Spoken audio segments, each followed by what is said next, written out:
kind of distortion that has gone into the minds of the people. This Sanatana Dharma has stood your ground because we separated these powers and we downgraded the status of money. Make money, no problem, but don't be greedy about it. Nothing is going to depend, your society, your social status is not going to depend on it. If at all it depends, it's how much of philanthropy you do.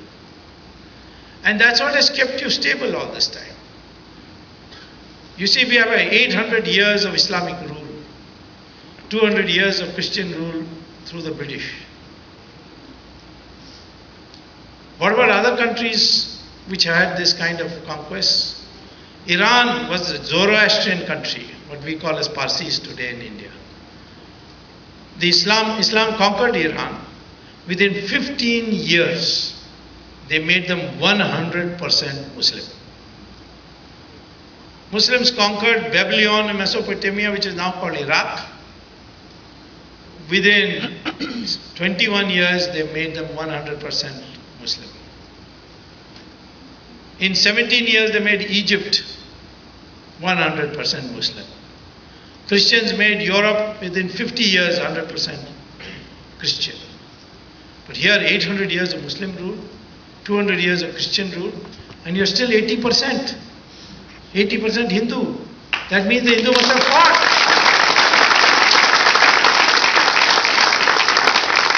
Maybe our war techniques were not proper for these barbarians who came.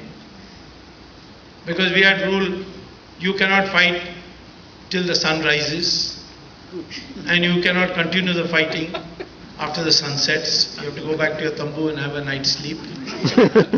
You cannot fight in the agricultural field. You cannot fight in the cities, in population centers. You have to fight in open Maidan, like Kurukshetra, or even Ravan had to come out his fort and fight Rama in the open Maidan. And once you lose and you say, I'm sorry, you return back everything and say, Chalo bhai, wapis jao. And Prithviraj Chauhan sent back Muhammad Ghori 16 times that way. Forgave him and sent him back. 17th time he came, he had the support of Prithviraj Chauhan's father-in-law Jaichand, and that's how Islam was established. But the fighting never stopped.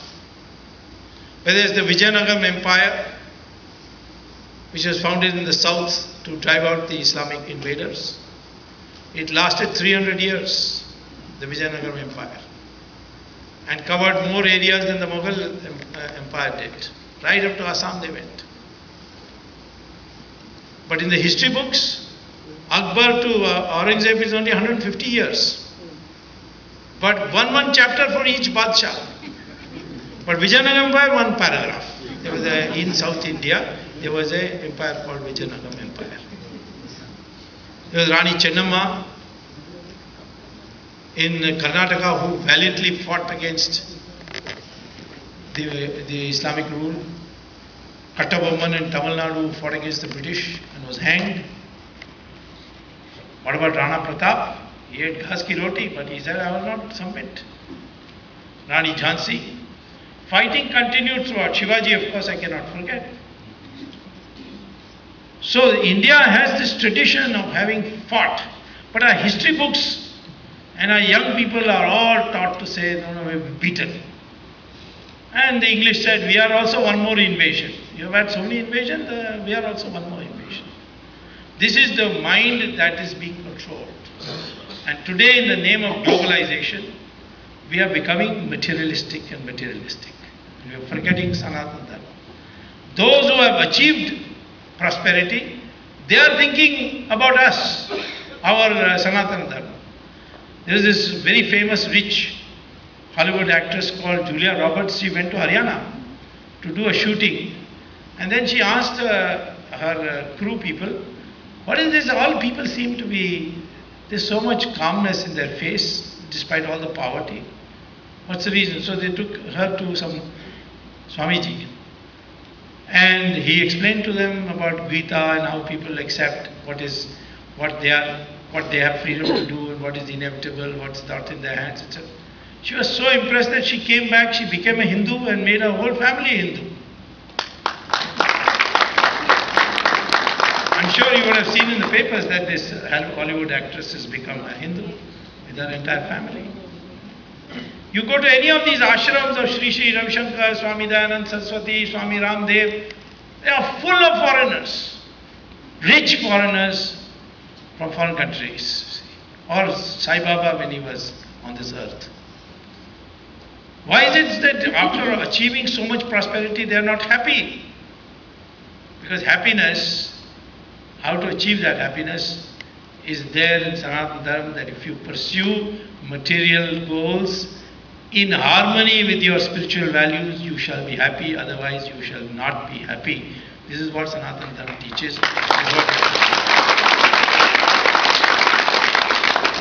So long run, there is a need for a course correction. I am not saying that you should all become sadhus and wear bhagwa kapda. No. I am saying pursue it, but don't extol the accumulation of money as an end in itself. I was very deeply disappointed when I went to the IIM to give a lecture and asked all the students, why are you here? Why did you enroll in this IIM? Almost without exception they said, because our after degree prospect of employment with the highest pay is in IIM. I said, you have no love for the subject? He said, no, we have no love for the subject. We are here because we want a good career. 20 years, 30 years ago, everybody was going to engineering. A little before that, they were going to write IAS and ICS exams. So our mind has been made up like that. We cannot be a strong nation just because there are a billion people. You have 1,000 goats and 1 tiger. The goats have the majority, but it is after seeing the tiger, they will run, not the tiger will not run. In fact, the tiger will chase them. Strength also is not enough. If you go to a circus and you see this cage, 1 thin ringmaster, 5 lions, each very strong, well fed, each of them can kill that ringmaster. But they obey him when he says, get up, go on, climb up the table. They all climb up the table. This is called the mindset. We have today, our mind is being set not by us, not by our Sanskriti, but by the Westerner view of what we should be doing when they themselves have failed. They themselves are coming, searching from us how to do yoga, how to do this, how to do that. Even in Harvard, when I'm teaching, I get harassed by phone calls because they see my name Swamy, so they think I must be some sadhu. I get telephone calls asking me to come and give pravachan and all that. See? So, why is that? Anyway, let us learn from this world trend. It's not going to produce happiness. So, corruption will definitely go. Once the value, the status value of money goes down. That's the long run solution. You have to bring it back. I'm very happy that you have a Hindu Mahasabha association here. There's nothing wrong with being called Hindu. We are Hindus. We are all one Hindus because our DNA is the same. I've told many people that I challenge anybody to show me that Indians are different. Like when Raj Thackeray was making the statement that all these UP taxiwalas must leave Bombay because they are not Marathis, I clandestinely got a sample of his hair. And I got one taxi driver's sample of his hair also. And I got it tested for DNA and found that DNA is the same for both.